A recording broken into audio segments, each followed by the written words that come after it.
안녕하세요. 저는 부다페스트에서 왔어요. 헝가리 부다페스트 시내 한복판. 금발머리의 10대 소녀가 유창한 한국어로 인사하자 관중들이 환호성을 지르기 시작했습니다. 그녀 뒤로는 수십 명의 헝가리 청소년들이 한국 전통 부채춤을 선보이며 무대를 가득 채웠습니다. 다뉴브강이 내려다 보이는 부다 성앞 광장에서 펼쳐진 한국 헝가리 문화 페스티벌의 모습입니다.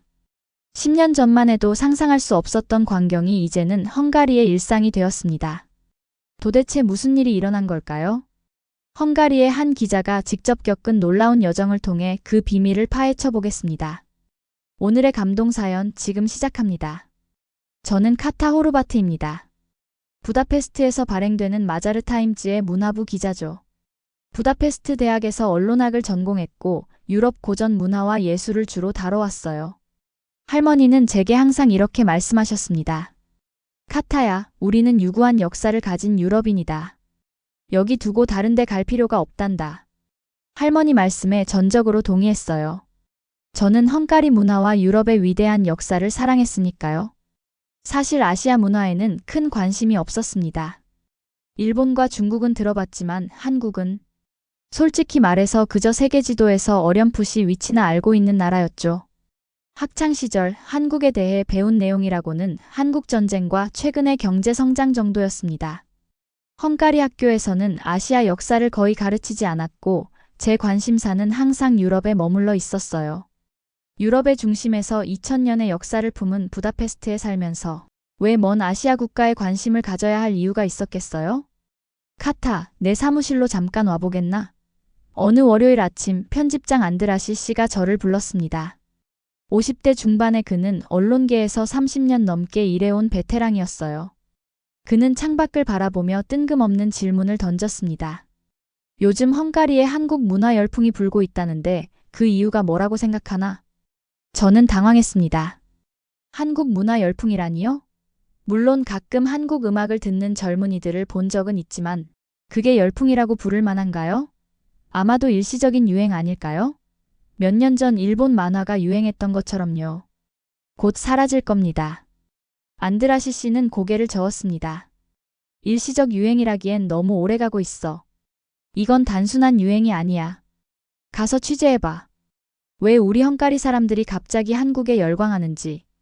저는 내심 불만이었습니다. 문화부 기자로서 저는 헝가리의 오페라나 리스트의 고향에서 열리는 클래식 음악회에 대한 기사를 쓰고 싶었거든요. 왜 하필 한국인가요? 하지만 신입 기자가 편집장의 지시를 거부할 순 없었습니다. 편집실을 나오는데 선배 기자 줄리아가 물었습니다. 새 취재 받았어? 네, 한국 문화 열풍에 대해 써야 해요. 별로 신나진 않네요. 왜? 난 재밌을 것 같은데. 참, 나도 요즘 한국 드라마에 빠져 있어. 오징어 게임 봤어? 저는 놀랐습니다. 40대 중반의 진지한 정치 기자인 줄리아마저 한국 드라마를 본다니요. 이건 제가 생각했던 것보다 더 널리 퍼진 현상인 것 같았습니다. 취재를 시작한 첫날 부다페스트 시내에 있는 한국 헝가리 문화센터에서 열린 한국의 날 행사를 방문했습니다. 쌀쌀한 토요일이었지만 건물 앞에는 긴 줄이 늘어서 있었어요. 제가 예상했던 것은 호기심 많은 10대들의 모임이었는데 현실은 달랐습니다. 공간이 넘치도록 사람들로 가득했고 모든 연령층이 섞여 있었어요. 8살짜리 아이부터 80대 노인까지. 특히 흰 머리의 할머니가 한복을 입고 있는 모습이 인상적이었습니다. 제가 만든 김치 어떤가요? 정통 맛에 가까운가요? 그 할머니가 한국인 강사에게 물었습니다. 그녀의 손은 고춧가루로 붉게 물들어 있었습니다. 와, 정말 맛있네요. 제 어머니가 담그신 김치 맛이에요. 한국인 강사가 감탄했습니다. 할머니의 얼굴에 자랑스러운 미소가 번졌어요. 저에게도 맛보라고 권했습니다. 처음엔 너무 맵고 냄새가 강해 먹을 수 없었어요. 하지만 지금은 아침마다 찾게 돼요. 이상하죠? 밖에서는 K-팝 커버 댄스를 추는 청소년들이 모여 있었고 한글 문구가 새겨진 티셔츠를 입은 젊은이들이 지나다녔습니다. 푸드트럭 앞에는 비빔밥과 떡볶이를 사기 위해 긴 줄이 서 있었어요. 헝가리인들이 이렇게까지 열광하는 모습은 처음 보았습니다. 혹시 취재하러 오셨나요? 한국어 학원을 운영하는 중년 여성이 물었습니다. 네, 신문사에서 왔어요. 한국 문화 열풍에 대해 기사를 쓰고 있습니다. 아, 마침 잘 오셨네요. 저희 학원은 3년 전에는 학생이 6명 뿐이었는데 지금은 대기자 명단이 200명이 넘어요. 저는 6년 전부터 한국 드라마를 봐왔어요. 한 중년 여성이 자랑스럽게 말했습니다. 처음엔 아무도 이해하지 못했지만 이제는 가족 모두가 함께 봐요. 저희 남편은 처음에는 비웃었는데 이제는 더 열심히 봐요. 특히 대장금 같은 역사 드라마를 좋아하죠. 이건 단순한 유행이 아니었습니다. 그들 눈빛에는 생기가 넘쳤고 마음속에 진심이 깃든 듯 했어요. 취재를 하면서도 저는 속으로 되물었습니다. 왜 하필 한국일까? 우리에겐 충분히 훌륭한 문화유산이 있는데. 행사장을 나오면서 한 청년이 저에게 한국어로 인사했습니다. 안녕하세요. 그의 발음은 거의 완벽했어요. 한국어를 배운 지 얼마나 되셨어요? 제가 물었습니다. 3년 정도요. 제 꿈은 한국에서 유학하는 거예요. 헝가리보다 미래가 있는 나라 같아서요. 그 말이 저를 불편하게 했습니다. 우리나라를 떠나 한국으로 가고 싶다니. 마치 우리의 문화와 역사는 부족하다는 듯한 느낌이었어요. 첫 취재 기사를 작성하는 동안 저는 객관성을 유지하려 노력했습니다. 하지만 마음 한구석에서는 이상한 감정이 솟아났습니다. 반감, 호기심 아니면 그 이상의 무언가. 취재를 계속할수록 제 마음속 갈등은 깊어갔습니다. 한국어 학원에는 수강생들이 넘쳐났고 한국 화장품 매장에는 고객들이 줄을 섰습니다. 심지어 헝가리 전통 빵집에서도 한국식 찹쌀빵이라는 새로운 메뉴를 선보이고 있었어요. 결정적인 사건은 부다페스트 한국문화원에서 열린 특별 행사에서 일어났습니다. 한국의 전통 의례 성인식을 재현하는 행사였는데 취재를 위해 참석했다가 갑자기 저를 행사에 참여시키겠다는 제안을 받았어요. 처음에는 거절하려 했지만 객관적인 취재를 위해서는 직접 경험해보는 것이 중요하다는 생각이 들었습니다. 한복을 입고 전통 의식에 참여하자 예상치 못한 감정이 밀려왔습니다. 한복의 우아한 선이 제 몸을 감싸고 전통 음악이 귓가에 울려 퍼지는 동안 저는 마치 시간 여행을 하는 듯한 느낌이 들었어요. 의식을 마치고 나서 한 한국인 할머니가 다가와 제 손을 잡았습니다. 아가씨, 참 잘 어울리네요. 우리 문화를 존중해 주어 고맙습니다. 그 순간 무언가가 제 마음속에서 움직이기 시작했어요.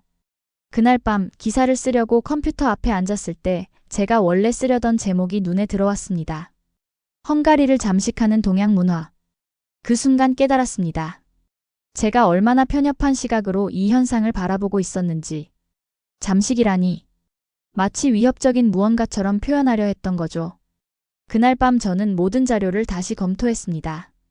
부다페스트 대학에서 한국학을 가르치는 교수님을 인터뷰했습니다. 10년 전만 해도 한국어 수업의 학생이 한 학년에 3명 정도였는데 이제는 100명 이상이 지원합니다. 한국어를 3년째 공부 중인 대학생 애니카는 이렇게 말했습니다. 한국어로 소통하면 더 섬세한 감정을 표현할 수 있어요. 특히 정이라는 개념은 헝가리어로는 설명하기 어렵지만 인간관계의 본질을 담고 있어요. 하지만 헝가리어에도 그런 감정을 표현하는 단어들이 있잖아요. 제가 반박했습니다. 물론 있죠. 하지만 한국어로 표현할 때 더 정확하게 내 감정을 전달할 수 있는 것 같아요. 이상하게 들릴 수도 있지만 한국어를 배우면서 저 자신에 대해 더 많이 알게 되었어요. 결정적인 전환점은 어느 날 밤 부다페스트의 한 한식당에서 찾아왔습니다. 취재를 위해 방문했는데 그곳에서 우연히 헝가리 국가대표 수영 선수와 마주쳤어요. 그는 한국 음식을 먹으며 한국인 친구들과 이야기를 나누고 있었습니다. 저는 작년에 한국에서 열린 세계선수권에 참가했어요. 거기서 한국의 정신을 배웠죠. 혼자 빨리 가는 것보다 함께 멀리 가는 것이라는 철학이요. 그게 제 인생과 운동 방식을 바꿔놓았어요. 그의 말이 제 가슴에 깊이 남았습니다. 그날 밤 저는 처음으로 한국 영화 기생충을 보기 시작했습니다. 처음엔 취재를 위해 시작했지만 어느새 완전히 빠져들고 있었어요. 그리고 뭔가를 발견했습니다. 계급 문제, 가족의 의미, 야망과 현실 사이의 갈등. 이런 주제들은 헝가리 사회에서도 중요한 이슈였습니다. 한국 영화는 그것을 새롭고 신선한 방식으로 표현하고 있었어요. 우리는 과거 수많은 침략을 당했어요. 언어도 전통도 빼앗길 뻔했죠. 한국인 유학생 지민이가 말했습니다. 하지만 지금 보세요. 우리 문화가 세계를 돌아다니고 있어요. 이건 그냥 우연이 아니라 우리 할머니, 할아버지 세대의 희생과 노력 덕분이에요. 그때 저는 깨달았습니다. 한국은 단순한 기술 강국이 아니라 역경을 이겨낸 회복력의 나라였어요. 어느 날 저는 대담한 결정을 내렸습니다. 한국 요리를 직접 배워보기로 한 거예요. 한국문화원에서 진행하는 요리 클래스에 등록했습니다. 첫 수업에서 김치를 담그려다 온 주방을 엉망으로 만들었어요. 고춧가루가 손톱 밑에 끼어 며칠 동안 빨간 자국이 남았죠. 두 번째 수업에서는 불고기를 만들었는데 양념이 너무 달아서 먹을 수 없었습니다. 하지만 이상하게도 이런 실패가 저를 더 도전적으로 만들었어요. 카타, 너 완전히 변했어. 동료 기자가 놀라워했습니다. 한 달 전만 해도 한국 문화를 비웃더니 이제는 한국어 인사까지 하네. 저는 웃으며 대답했습니다. 사람은 변하는 거야. 특히 새로운 것을 배울 때. 그리고 저는 정말로 변하고 있었습니다. 가장 충격적인 발견은 헝가리 전통 문화와 한국 전통 문화 사이의 유사성이었습니다. 한국의 정과 헝가리의 시브에스 집이 마음의 개념이 놀랍도록 비슷했어요. 가족의 중요성, 어른에 대한 존경, 그리고 음식을 통한 사랑 표현. 이런 가치들은 두 문화에 공통적으로 존재했습니다. 우리는 생각보다 훨씬 비슷해요. 한국문화원의 이 원장님이 말씀하셨습니다. 헝가리인과 한국인은 모두 강한 정서와 뜨거운 열정을 가진 민족이에요. 어느 날 부다페스트 중심가에서 뜻밖의 장면을 목격했습니다. 다뉴브강 옆 광장에서 헝가리 전통 춤 차르다시와 한국의 부채춤이 함께 공연되고 있었어요. 두 춤이 놀랍도록 조화롭게 어우러졌습니다. 관객들은 환호했고 저도 모르게 눈물이 났습니다.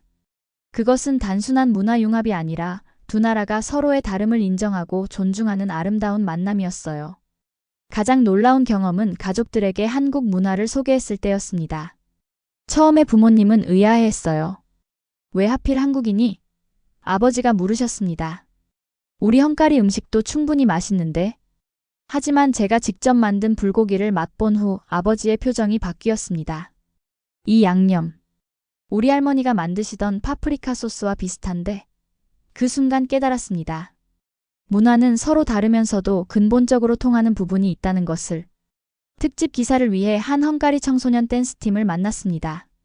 그들은 매주 토요일마다 모여 K-팝 안무를 연습했어요. 처음에는 그냥 춤이 좋아서 시작했어요. 16살 소피아가 말했습니다. 하지만 지금은 그 이상이에요.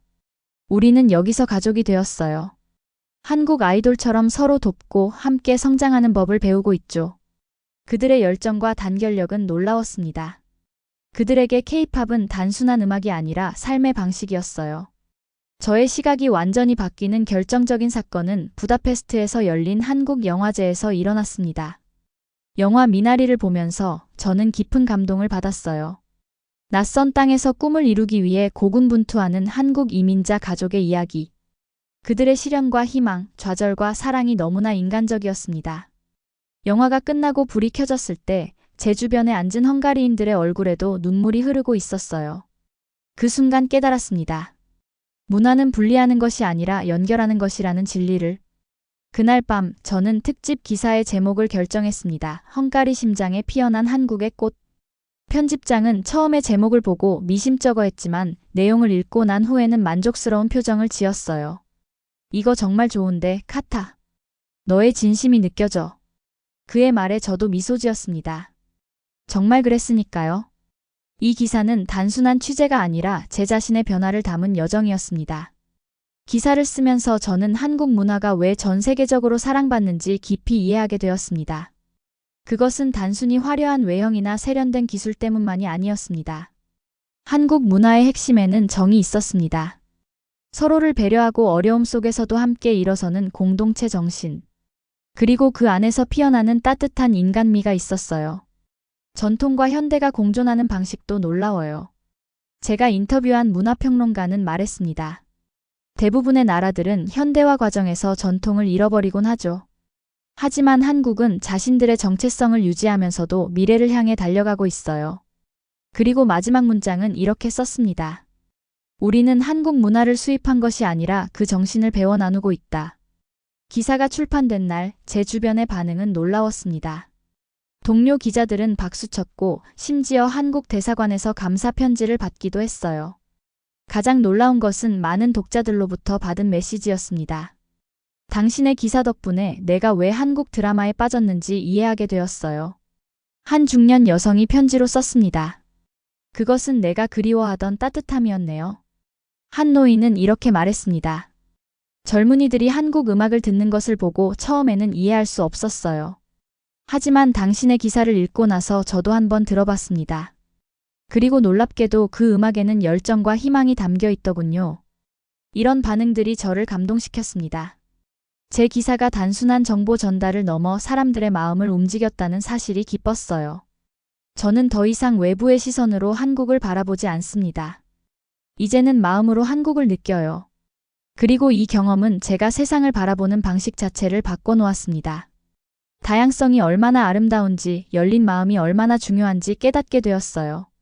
때로는 버스에서 한국 노래를 흥얼거리다가 옆 사람과 눈이 마주치면 그들도 미소로 화답하는 경우가 많아졌습니다. 마치 비밀을 공유하는 듯한 느낌이에요. 저의 특집 기사는 예상보다 큰 반향을 일으켰습니다. 헝가리 국영 방송에서도 한국 문화에 대한 특집 프로그램을 만들 때 자문으로 참여해달라고 요청했어요. 한국 문화는 왜 그렇게 매력적인가요? 방송 인터뷰에서 진행자가 물었습니다. 그것은 완벽한 조화 때문이라고 생각해요. 전통과 현대, 개인과 공동체, 겸손함과 자부심 사이의 아름다운 균형이죠. 그리고 무엇보다 진정성이 느껴져요. 그들은 자신들만의 이야기를 세계와 나누고 있어요. 지난주에는 제 손으로 직접 만든 불고기로 가족 저녁 식사를 차렸어요. 아버지는 처음에 의심스러운 표정이었지만 한 입 드시고는 놀란 표정을 감추지 못하셨습니다. 이게 한국 음식이라고? 맛있구나. 아버지의 그 말씀이 왠지 모르게 제 취재 여정을 상징하는 것 같았습니다. 처음에는 의심과 편견으로 시작했지만 직접 경험해보니 새로운 세계가 열린 거죠. 헝가리와 한국은 지리적으로는 멀리 떨어져 있지만 역사적으로는 비슷한 점이 많습니다. 두 나라 모두 강대국 사이에서 독립을 지키기 위해 투쟁했고 문화적 정체성을 보존하기 위해 노력했어요. 우리는 모두 생존자예요. 한국계 헝가리인 박선영 씨가 말했습니다. 역경을 이겨내는 회복력이 두 나라 사람들의 공통점이에요. 한국 문화와의 만남은 제게 소중한 선물이 되었습니다. 취재로 시작된 여정이 제 삶의 일부가 되었고 그 과정에서 제 자신도 성장했어요. 돌이켜보면 작은 나라라고 낯선 문화라고 선입견으로 가득했던 제 자신이 부끄러울 뿐입니다. 처음에는 단순한 취재 과제였던 것이 이제는 제 삶의 중요한 부분이 되었습니다. 한국은 더 이상 지도에서 겨우 찾을 수 있는 먼 나라가 아니라 제 일상 속에 함께하는 동반자가 되었어요. 부다페스트의 봄은 여전히 차갑고 거리의 건물들은 여전히 유럽의 고전미를 간직하고 있습니다. 하지만 그 안에서 살아가는 사람들의 마음속에는 어느새 작은 한국이 자리 잡았습니다. 지난주 저는 제 삶에서 가장 용기 있는 결정 중 하나를 내렸습니다. 한국 방문을 위한 비행기표를 예약한 거예요. 이번 가을 저는 처음으로 한국 땅을 밟게 될 것입니다. 그동안 글로만, 영상으로만, 그리고 사람들의 이야기로만 접했던 나라를 직접 경험하게 된다는 생각에 가슴이 설립니다. 왜 하필 한국인가요? 이제 저는 자신 있게 대답할 수 있습니다. 왜냐하면 한국은 우리에게 희망을 보여주었기 때문이에요. 어려움 속에서도 포기하지 않고 자신만의 길을 만들어낸 나라. 전통과 현대를 조화시키며 세계와 소통하는 나라. 그리고 무엇보다 진심을 담아 자신의 이야기를 나누는 나라니까요. 지금 제 책상 한편에는 손으로 쓴 한글 문장이 조용히 놓여 있습니다. 희망. 처음엔 낯설었지만 이제는 가장 소중한 말이 되었습니다. 그 네 글자 속에 제 여정이 담겨 있는 것만 같습니다. 그리고 저는 깨달았습니다. 세계화의 진정한 의미란 서로의 문화를 존중하고 배우는 것이라고요. 한국은 자신의 전통을 지키면서도 세계와 소통하는 법을 알고 있었습니다. 그들은 자신만의 색깔을 잃지 않으면서도 세계인의 마음을 사로잡았어요. 얼마 전 한국의 한 신문사에서 제 이야기를 취재하고 싶다는 연락이 왔습니다. 한국 사람들은 헝가리에서 한국 문화가 어떻게 받아들여지는지 궁금해했어요. 그 취재에서 저는 이렇게 말했습니다. 한국은 저에게 새로운 세계를 열어주었습니다. 그것은 단순한 문화가 아니라 삶의 방식이었어요. 그리고 그 기사가 나간 후 한국에서 온 한 독자가 저에게 편지를 보냈습니다. 당신이 우리 문화를 이해해 주어서 고맙습니다. 당신의 눈을 통해 우리 자신을 다시 보게 되었습니다.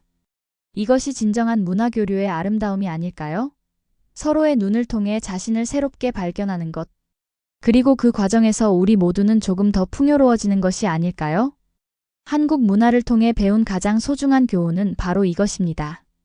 진정한 강인함은 외부의 것을 거부하는 데 있지 않고 자신을 지키면서도 새로운 것을 받아들이는 유연함에 있다는 것. 그리고 그 과정에서 우리는 더 풍요롭고 아름다운 세계를 만들어갈 수 있다는 것입니다. 오늘도 부다페스트의 거리에서는 한국 음악이 흐르고 한국 음식의 향기가 퍼지고 한글의 아름다움이 빛납니다. 그리고 그 속에서 우리는 서로의 문화를 통해 더 넓은 세상을 만나고 있습니다. 이것이야말로 진정한 세계화의 모습이었습니다. 오늘 사연은 여기까지입니다. 영상이 도움이 되셨다면 구독과 좋아요, 댓글로 사연에 대한 여러분의 생각을 남겨주세요. 귀한 시간 내주셔서 감사합니다. 지금까지 해외 감동이었습니다.